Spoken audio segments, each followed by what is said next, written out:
Topping today's news, another homicide in the Chippingham area after a man on bail was shot and killed early this morning. The Davis administration hosts a regional forum on cannabis ahead of legislation for the new industry.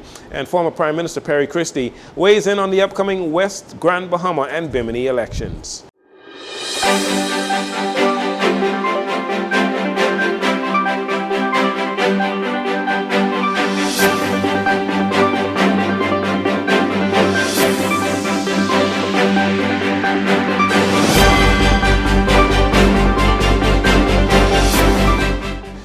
Good evening, Bahamas. I'm Jarino Saunders. This is your JCN Evening News, and it is a pleasure to have you join us. This morning, between 5 a.m. and 6 a.m., police were called to the scene of another homicide in the Chippingham area. Reports are that a man was shot and killed on Tyler Street off Boyd Road. This latest killing comes on the heels of a 25-year-old man who was gunned down while working at a car wash on Baldwin Street off Farrington Road, a block from his home. And last week's stabbing death of a 52-year-old male on Rosebud Street, also just off Farrington Road, making today's shooting the third killing this week in the Chippingham area and the 78th murder for the year, according to JCN's records. As distraught relatives stood nearby, Police Press Liaison Officer Chief Superintendent Crystalline Skippings shared some of the early details surrounding this morning's shooting death. Police responded and on arrival discovered a male on the outside of a brown cube with multiple gunshot injuries to the body.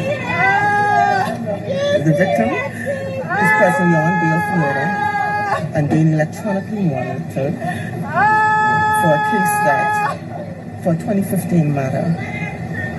The matter actually commenced in court about a week and a half ago. And so we are actively investigating this particular incident. Police continue efforts to first stop illegal weapons entering the country and then taking them off the streets. Less than 2 months into 2023, police have taken over 40 illegal guns off the streets along with 2,272 rounds of ammunition. Now, just over 9 months into the year, those numbers have undoubtedly increased dramatically. Recently, police arrested and charged an employee at the Office of the Prime Minister with possession of 10 illegal firearms and ammunition. Superintendent Skippings made this appeal to residents, especially parents, in regards to illegal firearms. And I also want to say, firearms are deadly. Parents, you know exactly who have weapons in their possession. You know, your family members know. If you fail to partner with the police, we will see more of our sons and daughters gunned down on the streets of New Providence. I'm asking you to please reach out to your police department, provide us with the information so we can remove the illegal weapons from off of our streets. If you have any information in relation to any of these incidents or any other criminal matter, you are asked to contact the Criminal Investigations Department, or you can call them anonymously at Crime Stoppers. That's 328-TIPS, 328-8477, or you can call 911 or 919. Well, while those who came before him sung high praises for the late Minister Obi Wilchcombe, in tribute, Rector of Christ Church Cathedral, the Very Reverend Harry Bain, during his sermon, chided politicians, lamenting that many do not seek to help others, only themselves, as he advises that it is never too late to serve others. He urged politicians to be careful when making promises. You know, I hold no grief for politicians, but some of the expectations some of our people have are far beyond the scope and vapidity of our elected officials. You agree?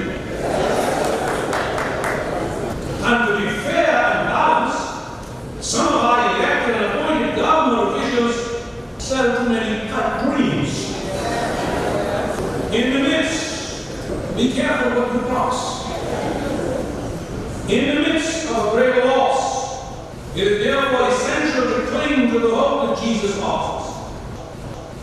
Father Bain also expressed his personal respect and admiration for the late Obi Wilchcombe, noting that he was a selfless person in the work that he did for the Bahamas. He served as Minister of Social Services at Obi Wilchcombe, and in the more recent appointment, Minister of Social Services, Information and Broadcasting. Championing the rights of the marginalized, advocating for social justice, gender equality, and spreading compassion throughout our community. He also served with distinction as a journalist and broadcaster. Yes, a little West End Grand Bahama boy has done this nation proud. Referring to the text, Matthew chapter 25, Father Bain spoke to the very nature of Minister Wilchcombe, using his commitment to service as a backdrop for his message. Truly I tell you, just as you did it to one of the least of these, my brethren, you did it to me. I chose this text because of my experience with Obi in Grand Bahama. I believe it speaks directly to the kind of human being he was. The life he lived, a life of kindness, giving, seeking to uplift and empower people. Yes, to wipe away tears, to love, to show compassion. Father Bain ended by saying his work was not for selfish gain or praise or admiration of others. Rather, Mr. Wilchcombe functioned in such a way that he sought to help and serve all. Former Prime Minister Perry Christie telling reporters on Wednesday that he disagrees with the decision of the Progressive Liberal Party to limit those who could apply for the West Grand Bahama and Bimini nomination in the upcoming by-election. PLP Chairman Fred Mitchell said only those who threw their hat in the race before the general election in 2021 will be eligible to run for the vacant seat, a group that would exclude former parliamentarian Shane Gibson. In a democracy, any one of my colleagues who wants to run, I applaud them for wanting to do what they have to do. Shane is no different. And we'll see what we have to see. I think the party has taken a position on the matter, or I believe they have taken a position on the matter. And it's not for me, as a former leader of the party, to enter into the public arena in any position at this moment in opposition to what the party is doing. Asked whether he would support Mr. Gibson's run in the race, Mr. Christie had this to say. Why would you want to ask me that question? When, like they say, everything is fluid. Why would you want to do it? Don't place me in a position where I have to make that decision at this time. Because right now, based on what the party is saying, he is not under consideration. That the only people under consideration are persons who applied in the last election for that seat. That is the present position of the party. Okay? Now, I disagree with that position, but that is the position. Aside from Minister Wilchcombe, the pool of 2021 nomination hopefuls included Ginger Moxey, who is now the Member of Parliament for Pine Ridge, Kingsley Smith, a Chief Passport Officer, Paco Deal, and Louis Astwood. The Ministry of Agriculture and Marine Resources held a regional conversation on cannabis at Superclub's Breezes on Thursday night. Experts from across the Caribbean made up the panel that discussed views on cannabis, how it has been implemented and executed in their respective country, all in an effort to guide the Bahamas in its legislation development, inclusive of concerns by the public. Minister of Agriculture and Marine Resources, Jomo Campbell, notes how important it is to have public conversations in preparation for the new cannabis legislation. Well, that was the whole purpose of the conversation here this afternoon, to get the ball rolling. Obviously, this wasn't the first conversation, but as you can see, we had a perspective where we wanted to involve regional partners, our brothers and sisters right in the Caribbean who've done this before. We have to realize that we have the brain power right here in the Caribbean. Any specialist, any expert that we are looking to rely on, we can find them just a few minutes away rather than having to travel overseas, internationally, beyond borders, beyond the Caribbean border, more specifically. And so definitely, I've had colleagues messaging me whilst the conversation was going on, saying thumbs up to the Bahamas. And so this is something that we want to encourage because, as was said earlier, we want to get it right.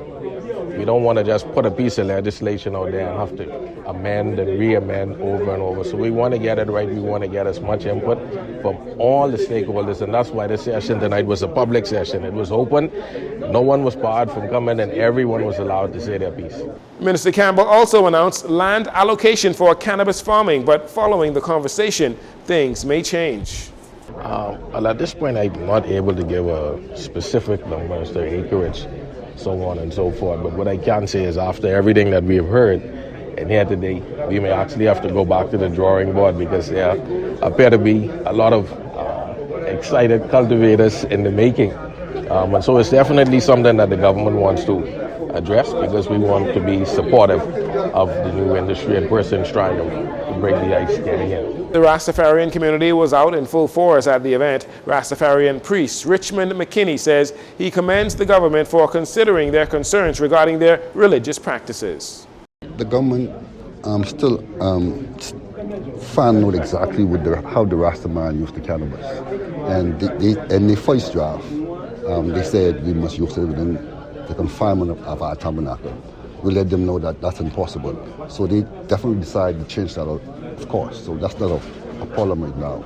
I think the government will definitely change that along with some other issues concerning license and how they're going to regulate the system around Rasta. So I say again, it's still a process. So it's nothing we're told I could say, well, this is exactly what will happen in the draft. So we're still going through it as the